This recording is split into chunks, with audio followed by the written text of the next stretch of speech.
O ministro Flávio Dino, do Supremo Tribunal Federal, determinou que todos os órgãos dos poderes executivo, legislativo e judiciário, em todos os níveis da federação, deverão reavaliar em 60 dias o fundamento legal das verbas remuneratórias e indenizatórias atualmente pagas aos seus servidores públicos. Os pagamentos que não estiverem expressamente previstos em lei deverão ser imediatamente suspensos após o término desses 60 dias. Assunto para Rafaela Soares, que já, direto de Brasília, hoje nos nossos estúdios. Já a gente chama a dona Rafaela aqui, já tomou um cafezinho, então já ela aparece por aqui. Bom, presidente Lula disse nesta quinta-feira que o vice-presidente Geraldo Alckmin e o ministro da Fazenda, Fernando Haddad, têm um papel a cumprir nas eleições de São Paulo. Nenhum dos dois demonstra vontade de se candidatar a um cargo pelo Estado.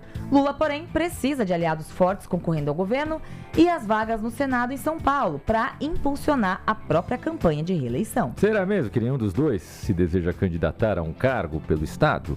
3h28. O presidente do Brasil também comentou nessa quinta que terá uma conversa olho no olho com Donald Trump e que o único assunto proibido será a soberania do Brasil. O petista também afirmou que o encontro, que deverá acontecer em março, é importante porque os dois líderes não podem ficar conversando por Twitter, em referência à rede social atualmente conhecida como X. Será que algum dia a gente vai parar de falar Twitter? Vai usar X algum dia?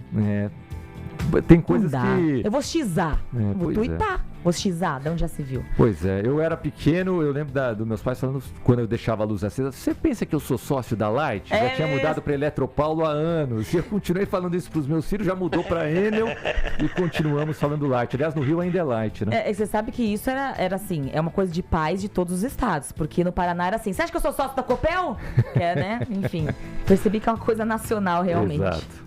Falando em Trump, os Estados Unidos e a Rússia negociam uma nova forma de estender os termos do último acordo de controle de armas nucleares vigente, o novo START, que expirou nesta quinta-feira após 15 anos de vigência.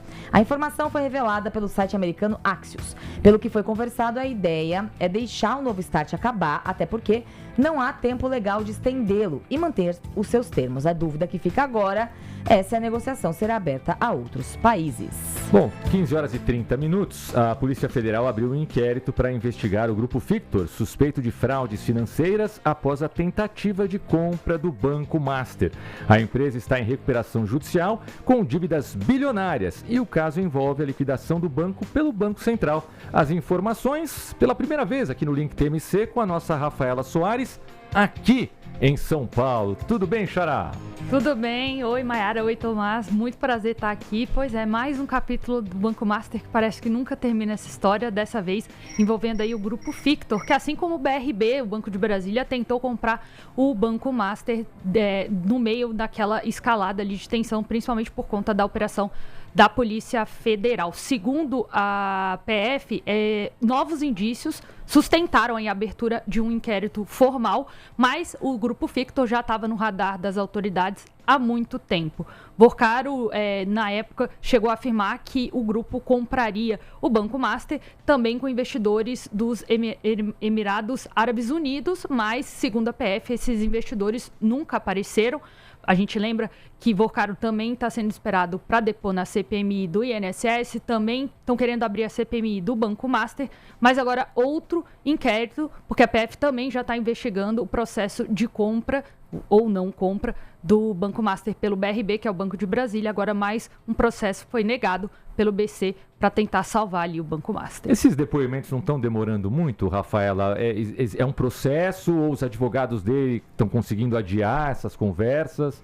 O último adiamento foi por conta da defesa. A defesa pediu esse adiamento, então conversaram lá com o presidente da CPMI.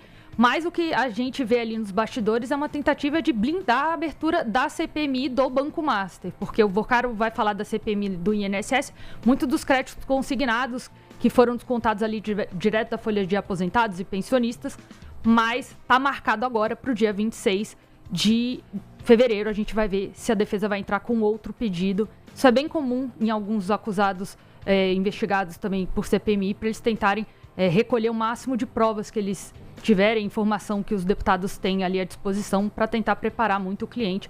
E não descarta também um habeas corpus, que ele poderá permanecer em silêncio. A gente viu muito isso na CPMI do 8 de janeiro. Muito bem. Muito bem. Olha, no melhor estilo, já que tá aqui, vamos trabalhar. Você volta daqui a pouquinho com alguma informação? Também estava falando do Dino e tudo mais? Pode deixar, então tá bom. Isabela Liranço, por favor, coloque nossa Rafaela de novo, já que veio que gastou passagem, né? Vamos botar essa menina pra trabalhar mais do que ela já trabalha. Muito bem. 15 horas e 33 minutos. Daqui a pouco a Rafaela volta e agora a gente cruza o Oceano Atlântico. O primeiro-ministro britânico, Keir Starmer, entra no centro de uma crise que já é chamada de um dos maiores escândalos políticos do século no Reino Unido. Novos documentos do caso Jeffrey Epstein atingem em cheio o aliado histórico do premier, Peter Mandelson, e abrem investigação criminal e colocam em xeque decisões do próprio governo. Quem explica mais detalhes desse caso, claro, é a nossa correspondente na Europa, Marina Isidro. Olha, se o primeiro-ministro britânico Keir Starmer já estava sob pressão pela forma como ele vem lidando com alguns problemas domésticos no Reino Unido, agora ele está no centro do que a revista The Economist está chamando de o pior escândalo político deste século no Reino Unido. Tudo por causa do caso Peter Mandelson e a ligação dele com Jeffrey Epstein. Mas quem é o Peter Mandelson? Bom, ele é um político, era do Partido Trabalhista, foi embaixador do Reino Unido nos Estados Unidos, foi integrante da Câmara dos Lordes, estou dizendo tudo no passado, né? Porque ele teve que renunciar a todos esses cargos, ou perdeu, né, esses cargos, porque o sobrenome dele é mencionado mais de 5.000 vezes nos últimos documentos divulgados pelo Departamento de Justiça dos Estados Unidos, no caso Jeffrey Epstein, e esses documentos sugerem que ele compartilhou com Epstein documentos confidenciais do governo britânico na época em que foi ministro do governo Gordon Brown. Por causa disso, a polícia de Londres abriu uma investigação criminal para investigar, né, as condutas dele enquanto ele estava nesse cargo público e, se condenado, pode até ser preso. Fora todas as mensagens completamente inapropriadas trocadas entre Lord Mandelson e Epstein sobre mulheres, enfim. Mandelson deixou o cargo no Partido Trabalhista, renunciou à Câmara dos Lordes e agora é alvo dessa investigação criminal. Ele tem dito que se arrepende das suas ligações passadas com Epstein. Fato é que a carreira política dele acabou, mas como é que isso está respingando tanto em Downing Street, né, que é a sede do governo britânico? Porque foi Starmer que indicou Mandelson para o cargo de embaixador do Reino Unido nos Estados Unidos no início do ano passado, mesmo sabendo que ele tinha ligações com Epstein. E agora o governo britânico, né, que é liderado pelo Partido Trabalhista, está sob pressão para publicar os documentos sobre essa decisão de indicar o Mandelson para esse cargo que é super importante. Então, Starmer tem enfrentado muita pressão, tanto da oposição quanto de integrantes do próprio partido. Não há detalhes de quando, se esses documentos vão vir a público, mas Starmer espera que a divulgação mostre que ele foi enganado por Mandelson. Essa é a narrativa, tanto do primeiro-ministro quanto de outros políticos que até querem substituí-lo, se ele perder o cargo, né? De que se trata de um traidor, de que eles foram enganados. E lembrando que no Reino Unido é possível substituir um primeiro-ministro. Isso aconteceu, inclusive, várias vezes nos últimos anos, porque como ele não é eleito diretamente pelo povo, né? A população elege os deputados do parlamento e o deputado, que é o líder do partido com a maioria de assentos, se torna primeiro-ministro.